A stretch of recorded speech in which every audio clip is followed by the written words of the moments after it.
feedback nyo. At regarding naman po dun sa, dahil na maraming na-aksidente sa motor, yan po ang ating unang-unang i-discuss ngayon. So ngayon po, mag-umpisa na po tayo.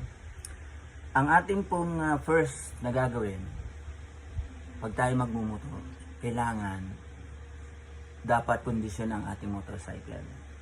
Inspection. So, inspection ng ating motor, ilaw, yung mga brake fluid, ayan po, brake. Tingnan natin kung umakapit pa. Minsan, yung brake natin, malalim na yung pinaka, yung handle natin sa brake, malalim na. So, i-check lang natin, baka kulang sa fluids. So, dapat kondisyon nyo mga yon, lalo na ang brake, ang mga brakes natin.